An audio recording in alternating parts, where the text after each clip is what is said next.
também, porque tem pessoas que não vão aceitar o toque, né? E a gente respeitar isso também.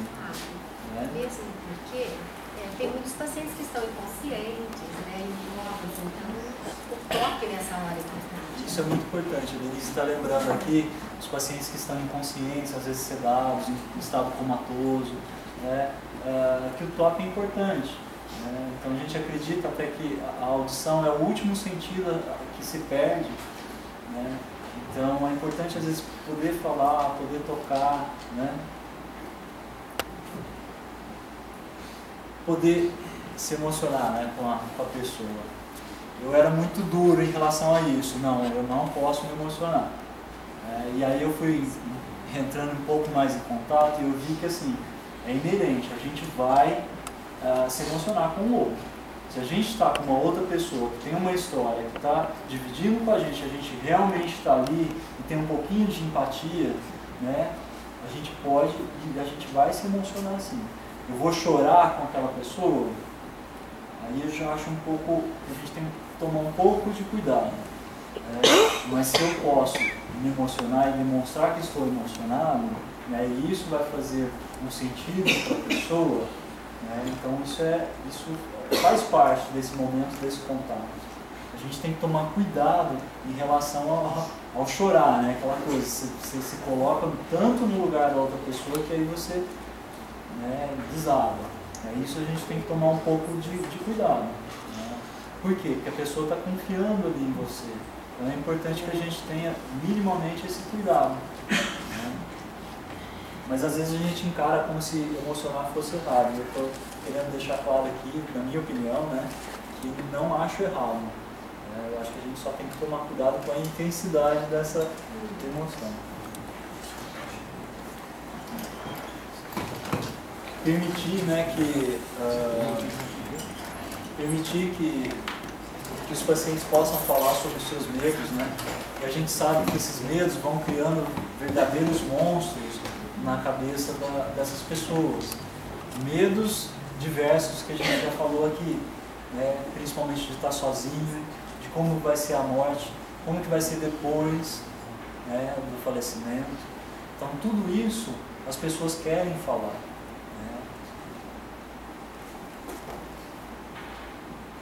Falar sobre as perdas, e aí eu chamo a atenção porque assim, a gente sempre pensa que é aquele familiar que está ficando, que está perdendo aquele paciente. E a gente se esquece de um grande e importante detalhe: o paciente também está perdendo. Aquele que está morrendo também está perdendo todas as outras pessoas que estão ficando. Não é só pelo adoecimento, pela doença grave, porque deixou de trabalhar, porque perdeu a independência, depende de outras pessoas para cuidar dele, não é só isso. Também está se perdendo, né, e perdendo as outras pessoas. Falar sobre culpa, muitas vezes é muito difícil de falar sobre a culpa com os profissionais da saúde, vamos dizer assim. Né?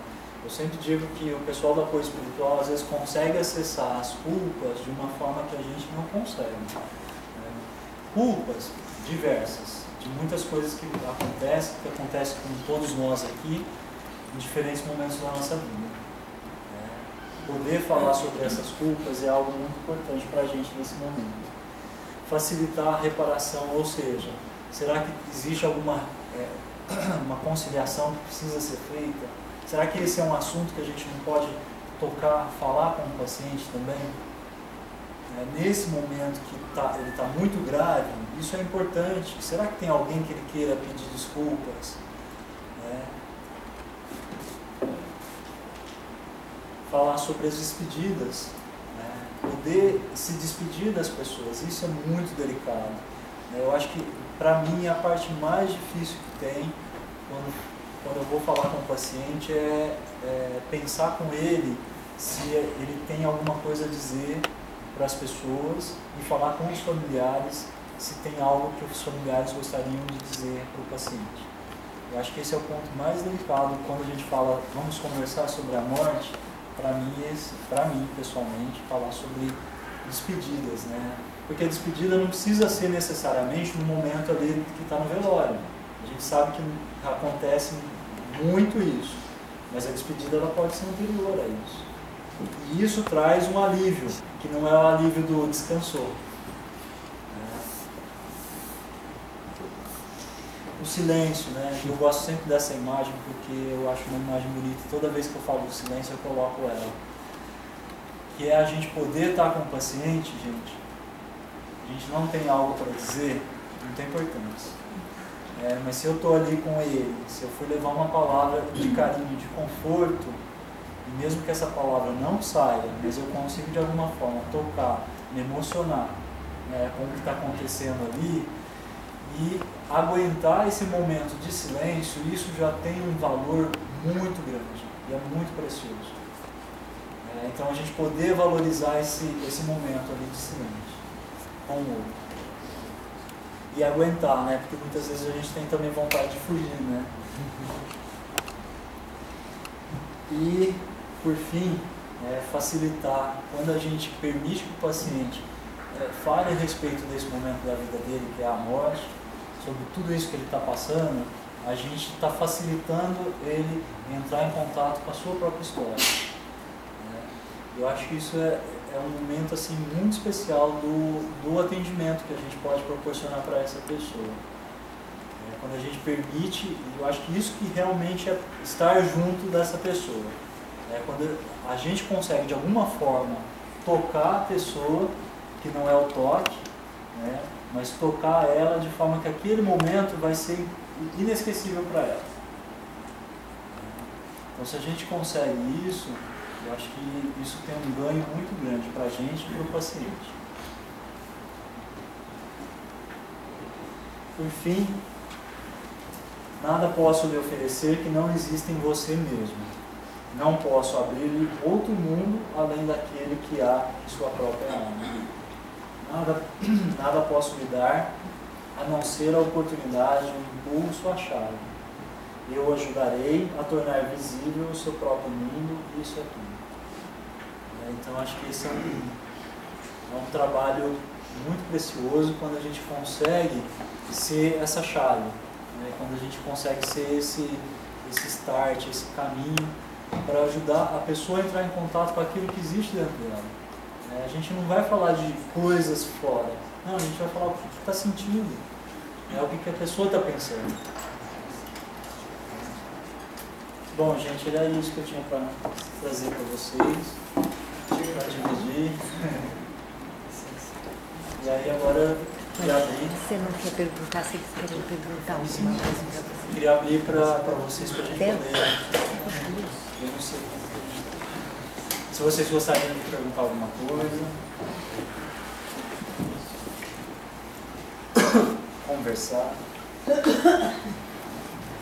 Dentro de um daqueles quadros que você mostrou, mais lá no começo, uma coisa muito interessante que o apoio espiritual acaba fazendo, que naquele momento de morte, que a moça está ali morta, alguém falou que tinha um padre, algum familiar, e depois tinha uma pessoa chorando, né?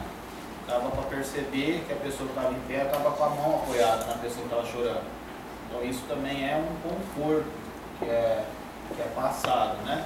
Muitas vezes a gente trabalha muito no meu serviço, que é clínica de cirurgia, e 99% dos casos são câncer. Então a gente tem constantemente pessoas morrendo no meu serviço. Então assim, a gente fez tudo o que podia pelo doente, agora a gente tem que fazer o que a gente pode pela família. Então não tem palavra, não adianta você falar assim, eu sinto muito, porque você sente o quê? Né? Eu lamento muito. Então o que a gente tem feito assim, realmente é isso, é dar um abraço na família, né? E deixar a família chorar, porque é um momento mesmo que a família vai passar por isso, né? Não sei se dá para perceber lá que a pessoa está em pé, ela colocou a mão em cima da pessoa que está chorando. Né? Um pouco mais escuro, mas dá para perceber bem. E é isso que a gente tem que fazer, é o estar junto, né? Doutor Fábio, eu tive um caso, sou advogada, veio no meu escritório, a pessoa estava com câncer muito grave. E ele estava em desespero, lutando para sobreviver, porque ele achou que a família, as crianças menores, iam ficar desamparadas, porque disseram para ele que aquele benefício que ele recebia não iria virar pensão para as crianças e para a esposa. Aí eu conversei bastante sobre a morte com ele, Falei, olha, o senhor é um milagre por estar vivo até agora, mas se tranquilize, se é esse seu medo, de você partir em paz, o senhor pode partir em paz, que a sua família vai ficar amparada. E falei bastante coisa com ele. E surpreendentemente ele saiu dando pulo de alegria. Eu falando para ele que ele poderia partir em paz, que a família dele ficaria assegurada, com toda certeza. E ele saiu dando pulo de alegria, e daí 3 meses ele partiu mesmo. E aí disse para os vizinhos, que bênção que você me indicou aquela advogada. Ela me tirou um peso do meu coração. E eu falei da morte e ele se tranquilizou. Mas o medo dele ir embora era deixar os filhos desamparados. Vocês já imaginaram que não sei quantos milhões de pessoas existem no mundo? Não tem essa estatística. O senhor sabe quase, mais ou menos? 7 bilhões. Vamos dizer uns 7 bilhões, né? Já imaginou que daqui a 120 anos, esses 7 bilhões não existem mais? E a gente está no meio deles? Alguns mais cedo, outros mais tarde, vai ser outra geração que vai vir. E quando fala também desse apoio espiritual, ao cuidado, ao paciente que está grave, aos familiares, tem um outro grupo que necessita muito de um apoio também nessa hora, que é os profissionais da saúde. Porque a gente cuida, a gente vai, a gente corre, a gente faz tudo que é possível. Quando na hora a gente perde a pessoa, dá um baque, né? Então, muitas vezes a gente se apega um pouco, por mais que a gente tente não, né? Mas a gente se apega. Então, nesse momento também, às vezes a equipe também de funcionário também está precisando de uma palavrinha, né? Também está precisando. Doutor, quando você falou na questão da sua dificuldade das despedidas, eu queria que você planasse mais qual seria essa dificuldade? De colocar a familiar em despedida ou de transmitir isso, ou de ouvir isso. Qual que seria a dificuldade? Como que você faz para trabalhar isso, ou não faz? Só organizando aqui um pouco, né? Eu acho que o Adelso falou uma coisa importante no primeiro momento, que muitas vezes a gente utiliza, né, de frases que às vezes não tem o menor sentido, mas que fazem parte da nossa cultura. Né? Então você vai no velório, isso é uma crítica pessoal, gente. Você vai no velório, meus sentimentos, aí as pessoas que estão lá saem com muitos sentimentos, que na verdade eu não sei o quanto que realmente, se a gente fosse ver, né, quais são esses sentimentos realmente que estão sendo desejados ali. Eu digo isso porque às vezes a gente não tem que falar nada, né? Às vezes um abraço, eu me sinto muito por tudo que está acontecendo, ou uma frase de confiança, né? Em relação àquela pessoa que partiu, né? Ou algo que aquela pessoa deixou e marcou. Isso faz muito mais sentido. Olha, foi uma pessoa importante para mim, eu gostaria que você soubesse disso, me tocou. Né? Tem frases que fazem muito mais sentido para aquela pessoa que perdeu do que é uma crítica pessoal. Gente, eu só me lembrei na hora que o Adelso falou. Em relação a essa situação, né, eu acho que é muito delicado, né? Todas essas situações que os nossos pacientes vivem, principalmente essa de deixar uma família e ser o provedor. Isso é sempre uma situação delicada, e aí a minha orientação, minha dica para vocês é, quando vocês perceberem isso, dentro de um hospital, avisar a equipe de enfermagem, que seja solicitado um assistente social, para que seja feito um trabalho, né, de suporte ali para essa pessoa, porque se a gente consegue aliviar, esse é um tipo de sofrimento social, né, se a gente consegue aliviar esse sofrimento, imagina, né, você conseguiu proporcionar para ele um alívio, que não é o alívio do descansou. E eu achei engraçado porque eu falei assim mesmo da morte e tal, e ele ficou feliz. Eu falei, nossa, mas ele aliviou pela segurança que a família fica amparada. Acho que isso é importante. Em relação à questão da despedida, né, para mim é delicado porque eu penso assim, a gente acompanha o paciente e a família, né, no cuidados paliativos, nunca é só o paciente, nunca é só a família, a gente tenta acompanhar os dois. E chega um momento que a gente percebe que está no cuidados final de vida, que a gente chama, o paciente tem talvez ali mais algumas semanas, né, no máximo, e ainda tem condição de ouvir, tem condição às vezes de falar, mas de entender principalmente. E aí é o momento que a gente tem que chegar e conversar com o familiar e dizer para ele que está chegando os últimos momentos do paciente.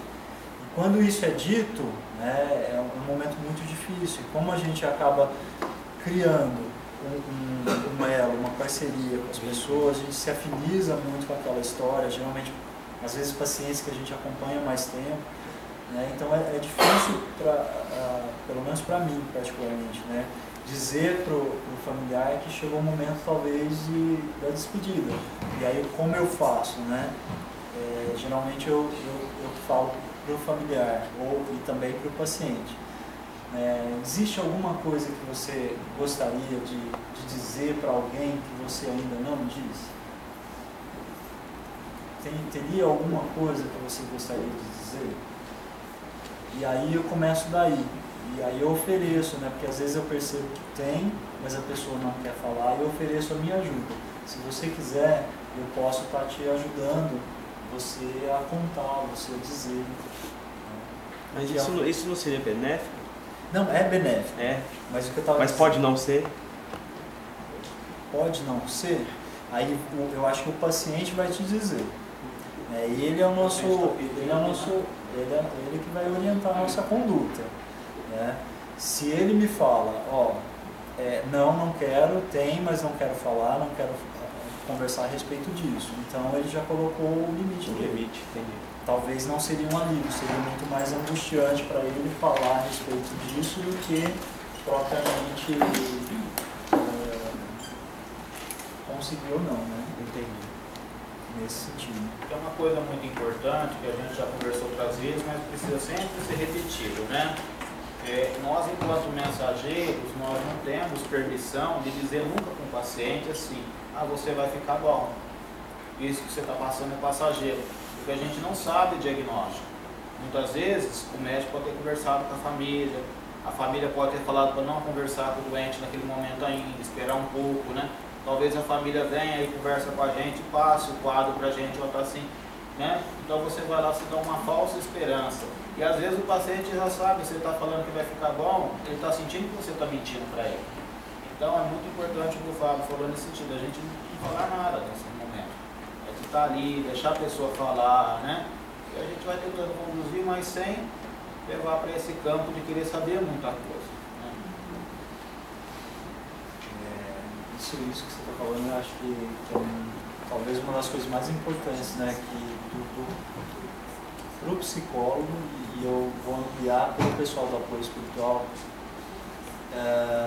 que a gente coloca assim, eu não vou tirar a esperança do paciente, porque eu posso ter um paciente ali que acredita na cura dele, então eu não vou falar para ele, olha, não, você não vai curar, de forma alguma eu vou dizer isso, dessa forma, né? Mas eu posso dizer para ele, dentro dos recursos que nós temos aqui no hospital, e dentro do que a medicina conhece, a gente não tem outros recursos para te oferecer, isso eu posso dizer. Mas eu não quero quebrar a esperança dele. Se ele continuar reafirmando, olha, não, eu tenho certeza que Deus vai me curar, eu vou acatar, eu vou ficar tranquilo com isso, porque é a esperança daquela pessoa. Partindo dele, né? Mas ao mesmo tempo eu não vou dar uma falsa esperança. Eu vou ficar melhor. Isso, vamos pensar dessa forma assim, olha, você vai ficar melhor sim, você vai daqui 2 dias você já está andando. Isso eu não vou fazer nunca, não posso fazer dessa forma. Por quê? Porque aí eu alimentar uma falsa esperança nessa pessoa, sendo que eu sei que ele não vai conseguir. Então é delicado isso, a gente tem que tomar muito cuidado em relação a isso.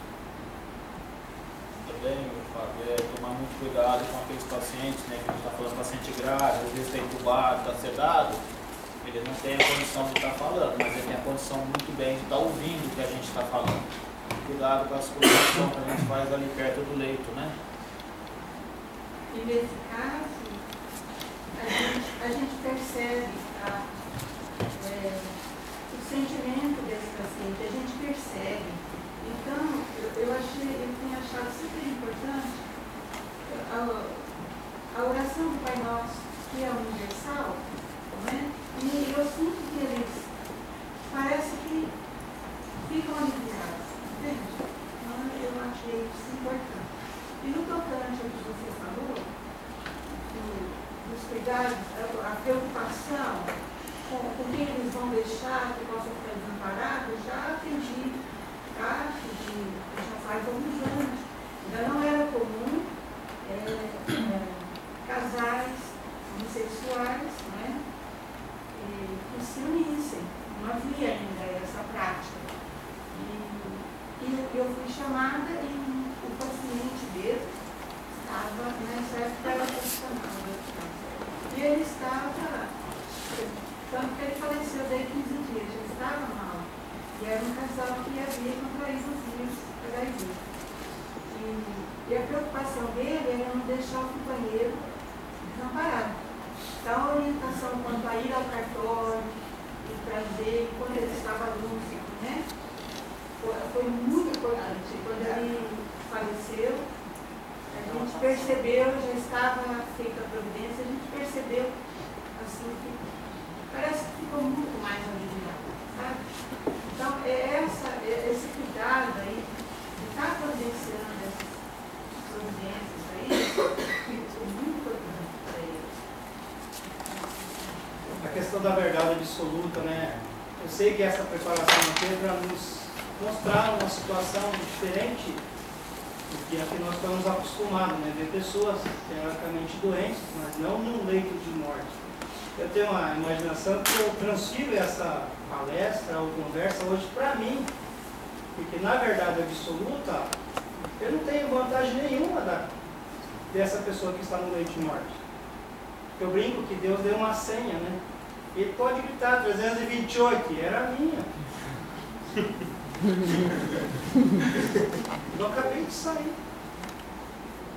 Então, realmente é nos preparar, porque se nós estivermos preparados, sei que não é fácil a gente conversar sobre isso, mas se nós estivermos preparados, nós vamos conversar com uma pessoa ali, não vamos dar um sermão de religiosidade para ninguém, não vamos dar democracia, não vamos jogar culpa em cima dela, mas vamos conseguir passar alguma coisa dentro de cada crença de cada um aqui, né, para ela, sem jogar todo o peso, não. Você agradeça a Deus que você está indo, porque você está dando uma paz.